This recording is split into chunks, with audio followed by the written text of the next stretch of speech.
Hello everyone, তনয়ার পাকশালাতে সবাইকে স্বাগত জানাই। যারা ফার্স্ট টাইম চ্যানেলটা ভিজিট করছো তাদের কাছে অনুরোধ রইল চ্যানেলটা সাবস্ক্রাইব করো, পাশে থাকা বেল আইকনটি প্রেস করো যাতে নতুন নোটিফিকেশন তোমাদের সামনে চলে আসে।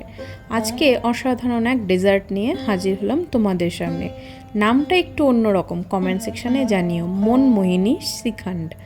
এটাকে বানানোর জন্য খুব সাধারণ জিনিস যেটা সবার ঘরে থাকে সেরকম সামান্য জিনিস দিয়েই এটা বানিয়ে ফেলা যায়। তার জন্য দেখো নিয়েছি এখানে আমরা 1 বাটি টক দই, যেটা ছাঁকনির মধ্যে এইভাবে ছাকার জন্য রেখে দেবো। তাহলে কি হবে, এর মধ্যে যে এক্সট্রা জল থাকবে সেটা সম্পূর্ণ ঝরে যাবে।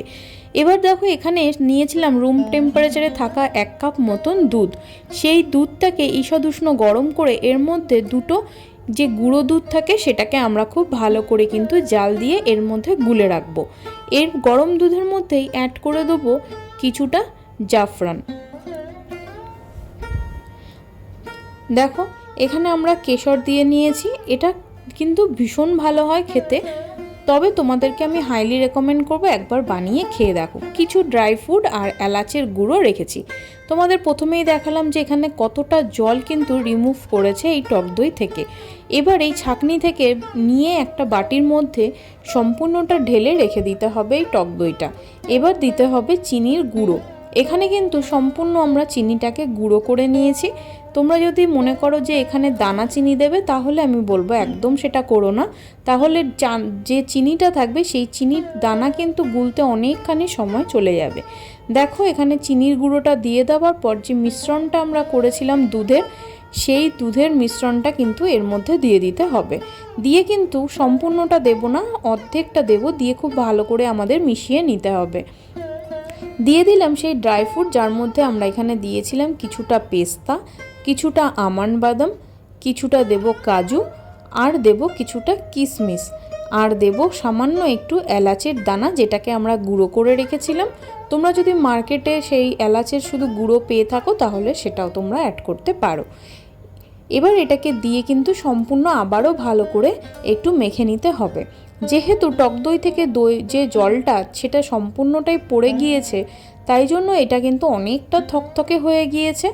এটাকে আরেকটু হালকা পাতলা আনার জন্য সেই দুধটাকে আমরা অ্যাড করব। দুধ কিন্তু আমাদের একদম ঠান্ডা হয়ে গিয়েছে।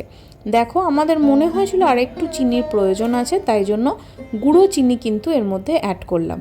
রেডি হয়ে গেল মনমোহিনী শ্রীখণ্ড। এবার এটাকে একটা এই ধরনের প্লাস্টিকের যে মোল্ড, সেই মোল্ডের মধ্যে কিন্তু এটাকে স্টোর করে ফ্রিজে রাখতে হবে 2 থেকে 3 ঘন্টা। বাড়িতে আত্মীয় স্বজন আসলে চট করে একটা হাতে এরকম কাপ ধরিয়ে দিলেই আর কি লাগে। লস্যির বদলে একবার এরকম কোনো কিছু খাইয়ে দেখতেই পারো। আর কমেন্ট সেকশানে জানিও যে তোমাদের কেমন লাগলো এই রেসিপিটি। আমাদের কিন্তু ভীষণ পছন্দের একটা রেসিপি। ওপর থেকে কিছু ড্রাই ফ্রুট আর দিলাম এলাচের গুঁড়ো আর কিছুটা স্যাফরন। কেশর যে দিতেই হবে এমন কিন্তু নেই, কিন্তু যদি তোমরা এটা অ্যাড করতে পারো এর সেন্ট কিন্তু ভীষণ ভালো আসে এই টক দইতে। তাই খাওয়ার শেষে বা খাওয়ার শুরুতে হোক বা ওয়েলকাম ড্রিঙ্ক হিসাবেও এটাকে কিন্তু তোমরা রাখতেই পারো যে কোনো মুহূর্তে। বানিয়ে ফ্রিজে স্টোর করো আর কমেন্ট সেকশনে জানাও যে তোমাদের কেমন লাগলো খেয়ে। ধন্যবাদ, দেখা হচ্ছে আরও একটা রেসিপির সাথে। আমি আমার মা ফিরে আসছি।